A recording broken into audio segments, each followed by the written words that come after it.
Vikramshila IAS coaching institute 14 बीघा ऋषिकेश, भारतीय संविधान और राज्य व्यवस्था कर रहे थे हम लोग। ठीक है, आज करना हमने भारत का नियंत्रक महालेखा परीक्षक, comptroller and auditor general of India. कहाँ पढ़ेंगे? संविधान के किस भाग में पढ़ेंगे? आंसर संविधान के भाग 5 में पढ़ेंगे। किस आर्टिकल, किस चैप्टर में पढ़ेंगे? तो संविधान के भाग 5 के चैप्टर 5 में पढ़ेंगे, अध्याय 5 में पढ़ेंगे, चैप्टर 5 में पढ़ेंगे। कहाँ से कहाँ तक पढ़ेंगे? आंसर आर्टिकल 148 से आर्टिकल 151 के बीच में, comptroller and auditor general of India के बीच में है। देश के पहले कॉम्प्ट्रोलर यानी देश के पहले comptroller and auditor general of India कौन थे? आंसर वी नरहरि राव थे। कौन थे? वी नरहरि राव थे। वर्तमान में कौन है? आंसर गिरीश चंद्र मुर्मू हैं। गिरीश चंद्र मुर्मू कौन से नंबर के हैं? आंसर 14वें नंबर के हैं। किस नंबर के? 14वें नंबर के कैग हैं, जो कि 8 अगस्त 2020 से और अब तक कार्यरत हैं।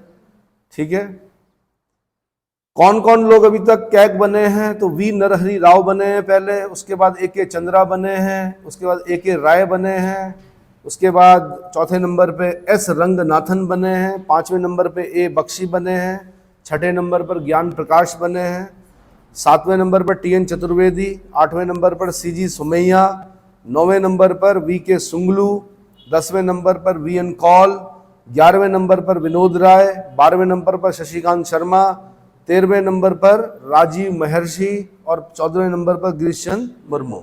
ये लोग बन चुके हैं। क्वेश्चन बन सकता है कभी निम्नलिखित में से कौन कभी कैग के पद पर नहीं रहा? तो एक बार आपको नाम हल्के हल्के क्या करना है, आपने याद रखने की भाई ये 14 लोग क्या रहे हैं, कैग के पद को सुशोभित कर चुके हैं। इतना समझ में आ गया? तो भाई comptroller and auditor general of India यानी कैग, शॉर्ट में कैग बोलते हैं। भारतीय संविधान में संघ तथा राज्यों के समस्त वित्तीय कार्य प्रणाली पर नजर रखने के लिए एक स्वतंत्र नियंत्रक एवं महालेखा परीक्षक नियुक्त किए जाने का प्रावधान किया गया है। क्या किया गया है? भारतीय संविधान में संघ तथा राज्यों के समस्त वित्तीय कार्य प्रणाली पर, वित्तीय कार्य प्रणाली कीवर्ड है, वित्तीय कार्य प्रणाली पर नजर रखने के लिए एक स्वतंत्र नियंत्रक तथा महालेखा परीक्षक नियुक्त किए जाने का प्रावधान किया गया है। 1857 में तत्कालीन तीनों प्रेसिडेंसियां ने, कलकत्ता, बंबई और मद्रास, 3 प्रेसिडेंसियां थी अंग्रेजों के समय में। 1857 में 3 प्रेसिडेंसियों, तीनों प्रेसिडेंसियों कलकत्ता, मद्रास और बंबई के लेखों को प्रमाणित करने के उद्देश्य से लॉर्ड कैनिंग का नाम याद रखना आपने। किसने? लॉर्ड कैनिंग ने सर्वप्रथम महालेखा परीक्षक के पद का सृजन किया था। किसने किया था? कौन? Lord Canning. वही लॉर्ड कैनिंग जिसके समय में 1857 का विद्रोह हुआ था।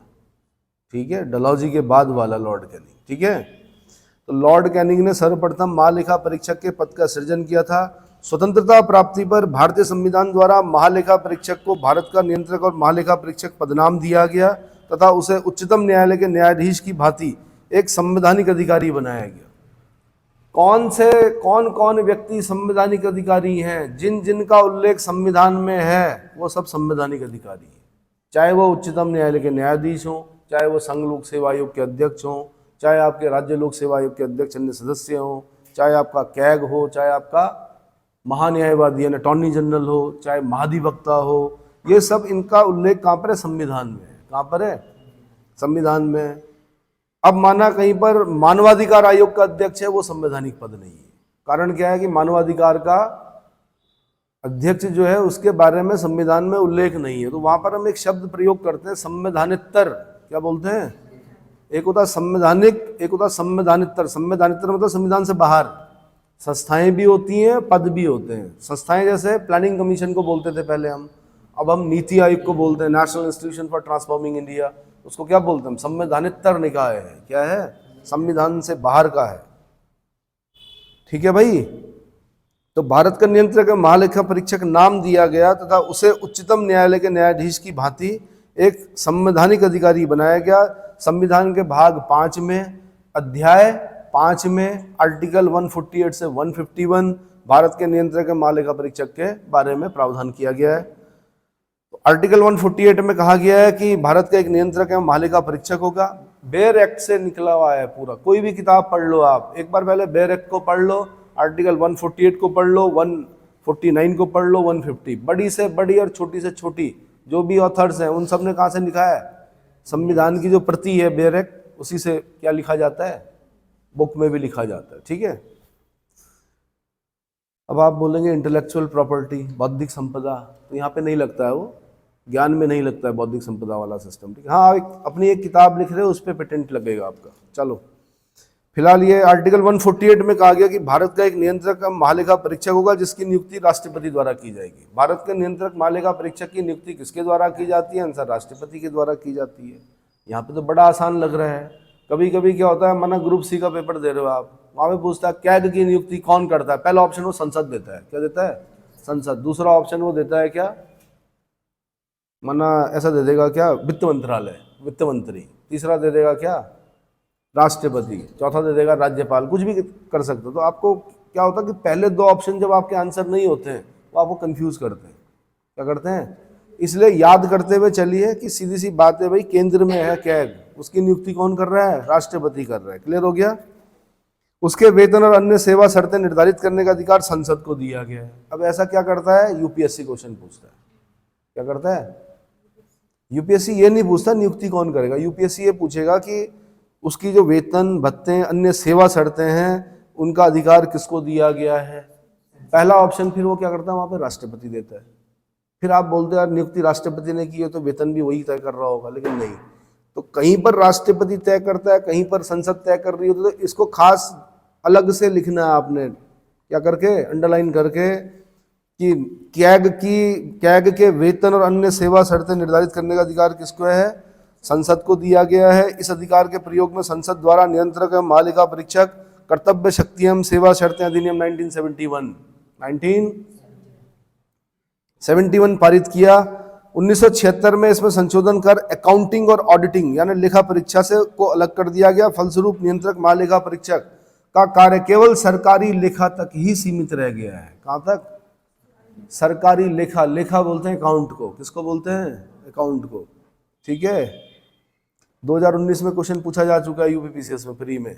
इस अधिनियम तथा अनुच्छेद आर्टिकल 248 के अनुसार भारत के नियंत्रक महालेखा परीक्षक के संबंध में प्रमुख प्रावधान। नंबर 1, वह पद ग्रहण करने की तिथि से 6 वर्ष की अवधि तक या 65 वर्ष की आयु प्राप्त करने तक जो भी पहले अपना पद धारण करता है, किंतु वह कभी भी राष्ट्रपति को अपना त्यागपत्र दे सकता है। यहाँ पे सिंगल क्वेश्चन बनता है आपका, कैग का कार्यकाल। तो आपने बोलना 6 वर्ष या 65 वर्ष जो भी पहले हो। 6 वर्ष या क्या मतलब होता है इसका? अरे भाई 6 वर्ष या 65 वर्ष जो भी पहले हो। अब माना 50 साल में लग गया तो 56 साल में रिटायर होना पड़ेगा उसको, क्योंकि 6 साल हो गए उसके। लेकिन अगर वो माना क्या है, माना 60 में लगा, अब पूरा 6 साल नहीं करेगा, फिर 65 में रिटायर होना पड़ेगा उसको। या अगर 62 में लगा तो 65 में रिटायर होना पड़ेगा। 6 वर्ष या 65 वर्ष जो भी पहले हो। क्लियर हो गया? ठीक है। कार्यकाल कितना हो गया? त्यागपत्र किसको संबोधित करके देगा कैग? आंसर राष्ट्रपति को संबोधित करके देगा। राष्ट्रपति को अपना त्यागपत्र देगा। राष्ट्रपति नियुक्ति करता है, राष्ट्रपति को ही वो त्यागपत्र देता है, लेकिन उसके वेतन भत्ते सेवा शर्तें जो होंगी वो संसद करती है। ठीक है। उसे उसके पद से केवल उसी रीति और उन्हीं आधारों पर हटाया जा सकेगा जिस रीति और जिन आधारों पर उच्चतम न्यायालय के न्यायाधीश को हटाया जाता है। और ये भी ध्यान रखना, इसकी शपथ भी वही होती है जो उच्चतम न्यायालय के न्यायाधीश की होती है। भाई ओथ एंड अफर्मेशन कहाँ पढ़ते हैं? भारतीय संविधान के अनुसूची 3 में पढ़ते हैं। जब हम शेड्यूल 3 में जाते हैं तो ओथ एंड अफर्मेशन यानी शपथ और प्रतिज्ञा के प्रारूप कहाँ दिए गए हैं? 3री अनुसूची में दिए गए हैं। तो इसका अलग से नहीं दे रखा, इसके लिए बोल रखा जो उच्चतम न्यायालय के न्यायाधीश की शपथ होगी वही इसकी भी शपथ होगी। और 2 चीजें सेम हो गई। इसको हटाया भी वैसे ही जाएगा जैसे उच्चतम न्यायालय के न्यायाधीश को हटाया जाता है। उच्चतम न्यायालय के न्यायाधीशों को साबित कदाचार और असमर्थता के आधार पर हटाया जाता है। प्रक्रिया मैंने बता रखी बहुत कठिन है। अगर लोकसभा में शुरू करनी है तो 100 सांसद चाहिए, राज्यसभा में शुरू करनी है तो 50 सांसद चाहिए। ठीक है। माना लोकसभा से शुरू हो रही तो 100 सांसद क्या करेंगे? 2 आधार हो सकते हैं ना, 2 आधारों पर ही हटा सकते हैं हम न्यायाधीशों को। कौन कौन से? कदाचार या असमर्थता।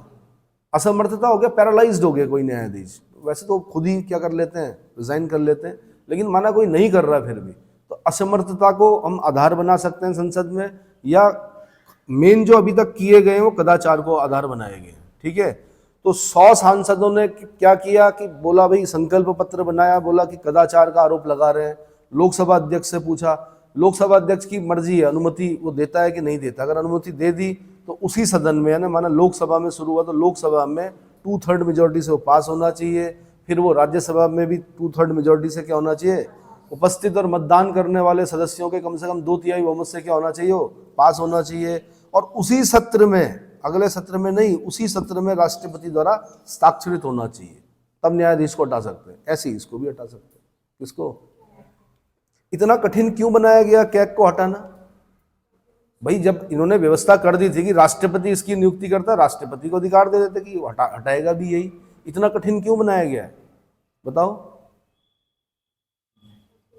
इसलिए बनाया गया है कि भाई भारत सरकार, राज्य सरकार, भारत सरकार के उपक्रमों में, राज्य सरकार के उपक्रमों में कहीं पर भी अगर कोई दिक्कत हो रही है, जितने घोटाले हो रहे, कौन निकाल रहा? कैग निकाल रहा। माना सरकार चल रही है, कैग अपना काम कर रहा है, सरकार ने सरकार के घोटाले को क्या कर दिया, उद्घाटित कर दिया। उद्घाटित कर दिया मतलब बोल दिया उसने कि जी इन्होंने बोफोर्स तोप घोटाला किया है, इन्होंने 2G स्पेक्ट्रम घोटाला किया है, इसने 3G स्पेक्ट्रम घोटाला किया है। तो यार राष्ट्रपति से बोल के तो कभी भी हटवा देंगे उसको, संवैधानिक पद है ना। तो उसको हटाना इसलिए कठिन बनाया गया है ताकि जब वो अकाउंटिंग, जब वो क्या कर रहा हो, लेखा का परीक्षण कर रहा हो, तो वहां पर वो ये ना देखे कि सरकार की गलतियों को ना छुपाए। अगर सरकार के जो मौजूदा सरकार है, अगर उसने घोटाला किया है तो उसको भी उजागर करे, और अगर पहले राज्य सरकार कुछ कर रही है, घोटाला कर रही है, तो उसको उजागर करे। इतना समझ में आया? और अपना प्रतिवेदन किसको देता है? ये राष्ट्रपति को देता है। मतलब देश संबंधी जो लेखाओं का प्रतिवेदन होगा, रिपोर्ट होगी, वो किसको देगा? राष्ट्रपति को देगा। और बाकी जो राज्य संबंधी होगी वो किसको देगा? राज्यपाल को देगा। समझ में आया? ठीक है जी। तो उसे उसके पद से केवल उसी रीति और उन्हीं आधारों पर हटाया जाएगा जिस रीति और जिन आधारों पर उच्चतम न्यायालय के न्यायाधीश को हटाया जाता है। आर्टिकल 148 के 1 में लिखा हुआ है। ऐसा कहाँ लिखा हुआ? भारत के नियंत्रक महालेखा परीक्षक को भी सिर्फ 2 आधारों पर, सिद्ध कदाचार और असमर्थता यानी प्रूव्ड मिसबिहेवियर और इनकैपेसिटी के आधार पर संसद के प्रत्येक सदन द्वारा अपनी कुल सदस्य संख्या के बहुमत और उपस्थित और मतदान करने वाले सदस्यों के 2/3 बहुमत से पारित प्रस्ताव द्वारा ही अपने पद से हटाया जा सकता है। वह राष्ट्रपति के प्रसाद पर्यंत अपना पद धारण नहीं करता है। मैंने कहा था आपको, जो जो राष्ट्रपति के प्रसाद पर्यंत पद धारण करते हैं उनकी एक लिस्ट बना दीजिए। क्या महान्यायवादी राष्ट्रपति के प्रसाद पर्यंत पद धारण करता है? क्या राज्यपाल राष्ट्रपति के प्रसाद पर्यंत पद धारण करते हैं? क्या केंद्रीय मंत्री राष्ट्रपति के प्रसाद पर्यंत पद धारण करते हैं? करते हैं ना? तो मैंने कहा था उनकी लिस्ट बनाओ। लेकिन कैग राष्ट्रपति के प्रसाद पर्यंत पद धारण नहीं करता। ठीक है। तीसरा, वह अपना पद ग्रहण करने के पूर्व राष्ट्रपति के समक्ष अनुसूची 3 में दिए गए प्रारूप के अनुसार शपथ लेता है। आर्टिकल 148 के 2 में लिखा हुआ है। लेकिन अनुसूची 3 के तहत कैग और सर्वोच्च न्यायालय के न्यायाधीशों के लिए एक ही प्रारूप का प्रावधान, मतलब एक ही शपथ है दोनों के लिए। किसके लिए? कैग और उच्चतम न्यायालय के न्यायाधीश के लिए। चाहे तो आप बेर एक्ट में अनुसूची 3 में जाइए, वहां पर सांसदों की, विधायकों की पद और गोपनीयता की शपथ होगी, साथ में उच्चतम न्यायालय के न्यायाधीशों की और कैग की एक जगह पर दे रखी होगी। देखो बेर एक्ट में जाओ, और बल्कि हर शपथ को लिया करो आप। क्या पता बाद में लेनी पड़े, उससे अभी से ले लो। क्या पता एक दिन उच्चतम न्यायालय के न्यायाधीश बनो आप, जो लोग लॉ कर रहे हैं, है ना। अभी से अपने आप को क्या माने। चलो आगे। उसका वेतन उच्चतम न्यायालय व अन्य न्यायाधीशों के वेतन के ही समान होता है। भाई कितना? 2.5 लाख। उसका वेतन उच्चतम न्यायालय के अन्य न्यायाधीशों के वेतन के समान होता है, क्योंकि 2,80,000 तो उच्चतम न्यायालय के मुख्य न्यायाधीश का होता है, चीफ जस्टिस ऑफ इंडिया का होता है 280। 2.5 लाख होता है अन्य न्यायाधीशों का। तो इनका वेतन भी, इसका वेतन, कैग का वेतन भी कितना होता है? 2.5 लाख रुपए। अन्य यानी उच्चतम न्यायालय के अन्य न्यायाधीशों के समान, यानी 2.5 लाख रुपए प्रति माह वेतन दिया जाता है। वित्तीय आपात को छोड़कर उसके वेतन भत्ते आदि में कोई अलाभकारी परिवर्तन या कोई कमी नहीं की जा सकती। उसके वेतन भत्ता जो होता है भारत की संचित निधि पर भारित होता है। किस पे भारित होता है? कहां पे लिखा हुआ है भारत की संचित निधि पर भारित हुआ है? आर्टिकल 112 के 3 में। 112 के। और अगर मैं पूछूं भारत की संचित निधि का आर्टिकल क्या है, तो आर्टिकल 266। और भारत की आकस्मिक निधि का 267। राज्य की आकस्मिक निधि का 267 और राज्य की संचित निधि का 266। इतना सोचना नहीं है, इतना टाइम नहीं होता वहाँ। चलो क्या बोला था? विद्या कहाँ होनी चाहिए? कंठ में होनी चाहिए। विद्या कहाँ पे होनी चाहिए? कंठ में। ठीक है। मंडूक विधि, वैदिक जो शिक्षा थी हमारी वो कैसी थी? मंडूक विधि थी। शिक्षक ने बोला, पीछे से मेंढक की तरह स्टूडेंट टटराए, और तब तक टटराए जब तक कि वो याद नहीं हो गया। ठीक है। फिलहाल कोर्स ज़्यादा है, इतना नहीं करा सकता मैं, पर चलो। वित्तीय आपात बता दिया मैंने। वित्तीय आपात को छोड़कर उसके वेतन भत्ते आदि में कोई अलाभकारी परिवर्तन नहीं किया जा सकता, और उसका जो वेतन भत्ता पेंशन होता है वो क्या? भारत की संचित निधि पर भारित होता है। संचित निधि पर जो भारित होंगे, भारत की संचित निधि पर भारित व्यय जो होंगे, वो हम कहाँ पर पढ़ते हैं? आर्टिकल 112 वार्षिक वित्तीय विवरण यानी बजट के 3 में, 112 के 3 में पढ़ते हैं। ठीक है। वह अपने पद से सेवा निवृत्त होने के पश्चात भारत सरकार या किसी राज्य सरकार के अधीन कोई पद धारण नहीं करेगा। कोई पद धारण नहीं करेगा। आर्टिकल 148 के 4 में लिखा, और रिस्ट्रिक्शंस हैं उस पर। अगर करेगा तो गड़बड़ हो जाएगा भाई। सारे राज हैं उसके पास, क्या है? सब पता है उसको, अकाउंटिंग, लेखा, महालेखा। कार्य एवं शक्ति, आर्टिकल 149 नियंत्रक महालेखा परीक्षक के कर्तव्य एवं शक्तियों के बारे में है। आर्टिकल 149 में कहा गया है कि नियंत्रक महालेखा परीक्षक संघ के और राज्यों के तथा किसी अन्य प्राधिकारी के या निकाय के लेखाओं के संबंध में ऐसे कर्तव्यों का पालन और ऐसी शक्तियों का प्रयोग करेगा जिसे संसद द्वारा बनाई गई विधि द्वारा या उसके अधीन विहित किया जाए, या उसके अधीन। कठिन लग रहा होगा, जो शब्द, जो भाषा है वो कठिन लग रही होगी, लेकिन मैंने कहा कि लूप होल्स नहीं छोड़े जाते हैं लिखते हुए। कहीं पर कुछ हमने अगर कोई चीज़ छोड़ दी तो क्या होता है कि उसका अनर्थ भी हो सकता है। इसलिए हर एक चीज़ को ध्यान में रखते हुए क्या करते हैं? लिखते हैं। तो थोड़ा थोड़ा क्या कर लेना चाहिए? वैसे तो बोलते हैं बुकिश लैंग्वेज में नहीं लिखना चाहिए, पर फिर भी कुछ कीवर्ड्स को याद करना पड़ता है। क्या करना पड़ता है? कि आर्टिकल 149 नियंत्रक और महालेखा परीक्षक के कर्तव्य एवं शक्तियों के बारे में है। आर्टिकल 149 में कहा गया है कि कैग संघ के, किसके? फिर और करके बोला हुआ राज्यों के। क्या लिखा हुआ? फिर तथा करके लिखा हुआ किन्हीं अन्य प्राधिकारी या निकाय के, किन्हीं अन्य प्राधिकारी या निकाय के।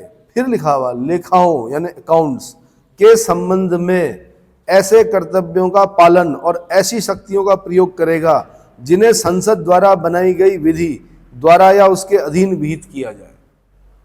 ऐसा नहीं कि मैंने कैग बना दिया आपने तो आप अपनी मर्जी से लगे हुए हैं। क्या इधर भी छापा और उधर भी, ये भी घोटाला, वो भी। मतलब संसद द्वारा बनाई गई विधि के अधीन ही काम करना है। किसके? हाँ जी। संसद द्वारा पारित नियंत्रक एवं महालेखा परीक्षक कर्तव्य शक्ति और सेवा शर्त अधिनियम 1971 के अनुसार क्या क्या कर्तव्य और शक्तियां हैं भाई उसके पास? नंबर 1। फिर यहाँ पे ध्यान से और बारीकी से पढ़ना है। मुख्य परीक्षा का प्रश्न होता है, मुख्य मेंस के हिसाब से ही आपने लिखना है क्या कर्तव्य है, क्या शक्ति है। जब आपके पास कभी माना पेपर में ऐसा पूछ ले कि कैग के कर्तव्य और शक्तियां, तब वहां पर ये मत लिखना कि कैग भारतीय संविधान के भाग 5 में अध्याय 5 में आर्टिकल 148 से 151, माना छोटा अगर पूछा हुआ होगा 151, और पहले कैग हमारे बी हरन नरहरि राव और वर्तमान में गिरीश चंद्र मुर्मू। ये नहीं लिखना है। क्या लिखना है? कर्तव्य और शक्तियां। सीधे शुरू करना है आपने। पहला काम क्या है? वह भारत तथा प्रत्येक राज्य और प्रत्येक संघ राज्य क्षेत्र के यूनियन टेरिटरी, संघ राज्य क्षेत्र मतलब यूटी, भारत तथा प्रत्येक राज्य और प्रत्येक यूटी की संचित निधि से, कहां से? संचित निधि से किए जाने वाले सभी व्यय की समपरीक्षा यानी ऑडिट, समपरीक्षा यानी ऑडिट करेगा, और इस संबंध में वह प्रतिवेदन देगा कि क्या ऐसा व्यय विधि के अनुसार किया गया है या नहीं। विधि के अनुसार किया गया है या भाई। आर्टिकल 266 बताया मैंने। आर्टिकल 266 में मैंने बताया भारत की संचित निधि और राज्य की संचित निधि दोनों का आर्टिकल एक ही है। Consolidated fund of India, consolidated fund of the state. लेकिन मैंने कहा कि माना भारत की संचित निधि से खर्च किया जा, कौन कौन से व्यय भारित होंगे, तो वो तो लिखे हुए कहाँ 112 के 3 में, और राज्य की संचित निधि से कौन कौन से व्यय भारित होंगे वो लिखा हुआ 202 के 3 में लिखा हुआ। लेकिन मैंने कहा अन्य जो खर्चे होते हैं वो कहाँ से किए जाते हैं? भारत की संचित निधि से। ये पढ़ा आपने। उसके लिए विनियोग विधेयक अप्रोप्रिएशन बिल की जरूरत पड़ती है, पड़ा था। और फिर और कई प्रकार के तरीके थे उसमें, लेखानुदान, प्रत्यानुदान, पदानुदान पड़ा था। तो मैं ये कह रहा हूं कि अगर भारत की संचित निधि से या राज्य की संचित निधि से धन निकल रहा है तो उसकी संपरीक्षा कौन करेगा? क्या करेगा? और प्रतिवेदन देगा, मतलब रिपोर्ट देगा कि क्या ऐसा व्यय विधि के अनुसार किया गया है या नहीं। तो अब या तो अपनी भाषा में लिखिए या फिर एक बार इसकी भाषा को क्या कर रही है, पढ़ लीजिए भाई। जैसे आपने चार्ल्स बॉयल्स के नियम भी तो रट के ही पास किया आपने 11वीं 12वीं, और बचपन में आपने ट्विंकल ट्विंकल लिटिल स्टार करके ही तो आपने क्या बोलते हैं प्ले ग्रुप से आगे आए होंगे ना, समझ नहीं रही होगी। यहाँ पर आपको समझ भी रहनी चाहिए और साथ में भाषा पर भी कमांड होनी चाहिए, ठीक है। दूसरा, वह संघ तथा राज्यों की आकस्मिक निधि। अब कंटीजेंसी फंड ऑफ इंडिया, पहले मैं बता देता हूँ कंटीजेंसी फंड ऑफ इंडिया का आर्टिकल 267 है। भारत की कंटीजेंसी फंड ऑफ इंडिया, मतलब contingency fund of India, contingency fund of state, दोनों का आर्टिकल क्या, आर्टिकल 267 है, उसके बारे में बता रहा है। और कंटीजेंसी फंड ऑफ इंडिया से धन निकालने का अधिकार किसको दिया गया है? केंद्र में राष्ट्रपति को दिया है, राज्यों में राज्यपाल को दिया है। जबकि वहां पर क्या है, कंसोलिडेटेड फंड ऑफ इंडिया में किसको अधिकार है? संसद को केंद्र में, और स्टेट में किसको? विधानमंडल को है। उस आकस्मिक निधि के बारे में बता रहा है कि यदि वह संघ और राज्यों की आकस्मिक निधि तथा लोक लेखाओं, पब्लिक अकाउंट से किए जाने वाले सभी व्ययों की संपरीक्षा करेगा और उन पर प्रतिवेदन देगा। पब्लिक अकाउंट भी जो हम पढ़ते हैं वो आर्टिकल 266 के, देखना जरा 1, 2, 3 में पढ़ते हैं शायद। पब्लिक अकाउंट देखो, आर्टिकल 266 के क्या, 1 में नहीं होगा, 2 में होगा शायद, 2 या 3 में। देखो A, B कुछ ऐसा लिखा होगा। सीधे जाइए भाई, आर्टिकल 266, हाँ जी 2 में है ना। हाँ, तो वह संघ तथा राज्यों की आकस्मिक निधि यानी कंटीजेंसी फंड और लोक लेखाओं यानी पब्लिक अकाउंट में किए जाने वाले सभी व्यय की संपरीक्षा करेगा और उन पर प्रतिवेदन देगा। क्या देगा? रिपोर्ट। अब किसको देगा ये रिपोर्ट भाई? क्या बताया मैंने आपको? बस इतना ही बताया मैंने। केंद्र की रिपोर्ट राष्ट्रपति को देगा, राज्यों की रिपोर्ट राज्यपाल को देगा। राष्ट्रपति महामहिम क्या करेंगे? उसको संसद के पटल पर रखवाएंगे। संसद के पटल पर रखवाएंगे तो क्या होगा? पक्ष और विपक्ष दोनों पढ़ेंगे। विपक्ष पढ़ेगा कहाँ कहाँ पर घोटाला हुआ, क्या पढ़ेगा, और फिर वो अपने प्रहार करेगा कि तुमने ये घोटाला किया, ये घोटाला किया। फिर मीडिया छापेगा उसको। ऐसे ही मैंने कहा स्टेट संबंधी रिपोर्ट किसको देगा? प्रतिवेदन किसको देगा? राज्यपाल को देगा। राज्यपाल उसको किसका? विधानमंडल के पटल पर रखवाएगा। वहां पर भी पक्ष और विपक्ष दोनों पढ़ेंगे, है ना। पक्ष क्या करेगा? माना पक्ष के द्वारा कोई गड़बड़ हो गया है तो उसके बचाव के लिए वो अपने तरीके ढूंढ रहा होगा, अपनी एक वाणी ढूंढ रहा होगा, और विपक्ष कैसे हमला करेगा उसके लिए अपने तैयारी कर रहा होगा। समझ में आ गया? कभी कभी दुर्भाग्य यह है कि कभी कभी कैग की रिपोर्ट को संसद के अंदर फाड़ा गया है। क्या किया गया है? संवैधानिक संस्थाओं का सम्मान करें, क्या करें, तो वो सभी के लिए होना चाहिए भाई संवैधानिक। खाली हम ही नहीं करेंगे अपने लोक सेवा आयोग का सम्मान, डिवाइन इंस्टीट्यूट समझकर, डिवाइन इंस्टीट्यूशन समझकर। खाली हमारा आम जनता का ही काम नहीं है, संसद के अंदर इस प्रकार के कार्य नहीं होने चाहिए। संवैधानिक पद है, उसने अगर कोई रिपोर्ट दी है तो उसका सम्मान होना चाहिए, ठीक है। चलो जी, तो वह संघ और राज्यों की आकस्मिक निधि यानी कंटीजेंसी फंड और लोक लेखाओं यानी पब्लिक अकाउंट्स में से किए जाने वाले सभी व्ययों की संपरीक्षा करेगा और उनका प्रतिवेदन देगा। अगला बता रहा हूं मैं, वह संघ और राज्य की आय और व्यय, इनकम और एक्सपेंडिचर की संपरीक्षा करेगा यानी ऑडिट करेगा, जिससे उसको यह समाधान हो जाए कि राजस्व यानी रेवेन्यू के निर्धारण, राजस्व के निर्धारण, संग्रहण तथा समुचित आवंटन हेतु पर्याप्त जांच करने के लिए उचित प्रक्रिया तथा नियम का निर्णय किया गया है। क्या किया गया है? निर्णय किया गया है। चौथा, वह संघ तथा राज्यों के विभिन्न विभागों द्वारा किए गए सभी व्यापार, निर्माण, लाभ तथा हानि लेखाओं की संपरीक्षा करेगा और उन पर प्रतिवेदन देगा, उन पर प्रतिवेदन देगा। अगला, वह राज्य, संघ या राज्य के राजस्व से पोषित सभी निकायों बॉडीज की, सरकारी कंपनियों की तथा अन्य निगम या निकाय के आय और व्यय की संपरीक्षा करेगा और उन पर प्रतिवेदन देगा। भाई जैसे आप ये बोलते होंगे कि जैसे BHEL किसका है, भारत सरकार का है, IDPL किसका था, भारत सरकार का था, ONGC किसका, भारत सरकार का। तो ये सब क्या है, संघ के राजस्व से पोषित निकाय हैं। क्या है, कुछ सरकारी कंपनियां होंगी, उनका भी ऑडिट कौन करेगा, कैग करेगा। कौन करेगा, ये समझ में आया। ऐसे ही मैंने कहा राज्य का कोई बुरास की फैक्ट्री है, GMBN की, कोई बुरास के जूस की जिसे बोलते हैं, माल्टे के जूस की, या कोई लीसा फैक्ट्री है, माना सरकार की है, राज्य सरकार की, उनके भी तो अकाउंट जांच किए जाएंगे। तो उनको भी जांच करके क्या होगा, वो भी कौन करेगा, कैग करेगा। तो आपने जब समितियां पढ़ रहे थे ना, तो 3 प्रकार की समितियां पढ़ी थी आपने। एक पढ़ी थी प्राक्कलन समिति, एक पढ़ी थी आपने लोक लेखा समिति, एक पढ़ी थी आपने लोक उपक्रम समिति पढ़ी थी। तो आपने पढ़ा था कि लोक लेखा समिति कैग की रिपोर्ट को पढ़ती है। पढ़ती है, नहीं आया याद? समितियों वाला चैप्टर याद आया? लोक प्राक्कलन समिति, लोक लेखा समिति और लोक उपक्रम समिति, ये 3 इंपॉर्टेंट समितियां बताई थी। वहां पर पढ़ा था हमने कि कैग की रिपोर्ट को पढ़ती है, और लोक उपक्रम के संबंध में लोक उपक्रम समिति क्या करती है, कैग की रिपोर्ट का अध्ययन करती है। तो 2 समितियां ऐसी हैं जो कैग के रिपोर्ट की अध्ययन करती है। एक हो गई कौन सी, लोक लेखा समिति यानी पब्लिक अकाउंट कमेटी, और एक हो गया कौन सी, लोक उपक्रम समिति। समझ में आ गया? चाहो तो किताब को पलटो और उसमें देख लो, पलटी है, उसमें सुस्ती नहीं दिखानी है भाई।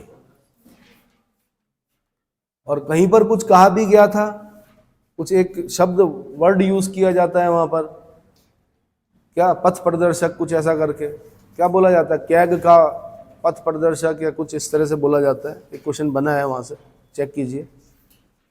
तब तक मैं आगे बता रहा हूं।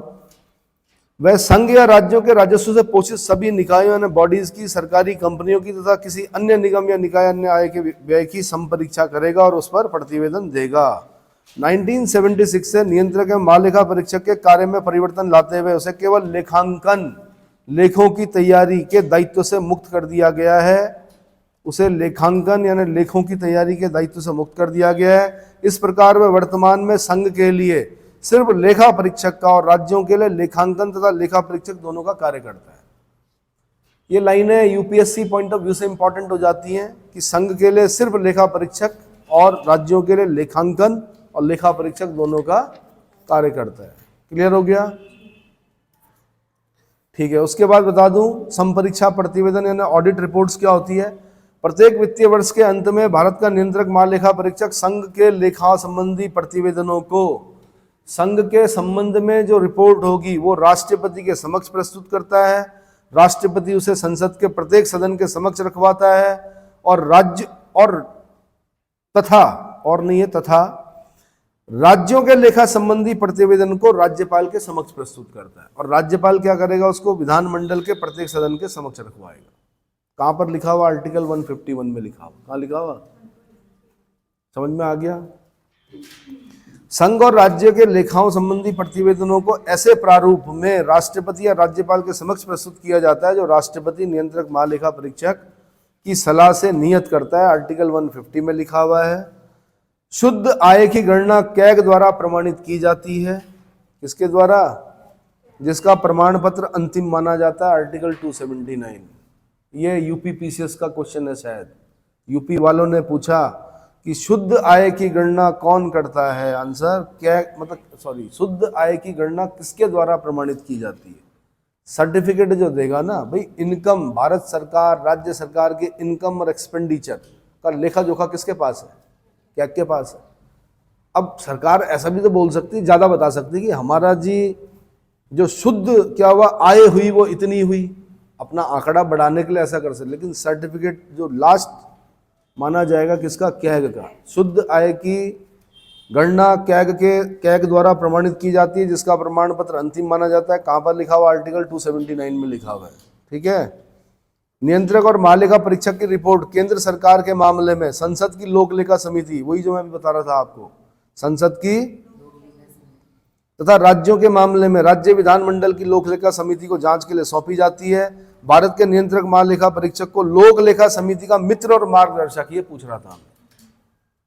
रहा था कि भारत के नियंत्रक महालेखा परीक्षक को लोक लेखा समिति का मित्र और मार्गदर्शक कहा जाता है। ये क्वेश्चन कभी बहुत पहले बन चुका, आज नहीं, 15-20 साल हो गए कि लोक लेखा समिति का मित्र और मार्गदर्शक किसे बोलते थे।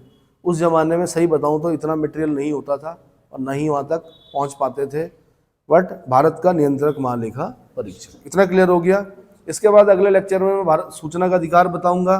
भारत में सूचना का अधिकार कैसे आया, कौन थे वो लोग, कौन थी अरुणा राय, कौन थे केजरीवाल, है ना, और क्या हुआ था ऐसा सूचना का अधिकार जब आया, क्या फायदे हुए, उससे पहले क्या होता था, ऑफिशियल सीक्रेट एक्ट क्या होता था, है ना, जिसका आधार बनाकर जितने भी डिपार्टमेंट थे वो बोलते थे भैया हम नहीं बता सकते, क्या है, सीक्रेट है। तो सूचना का अधिकार अगले लेक्चर में।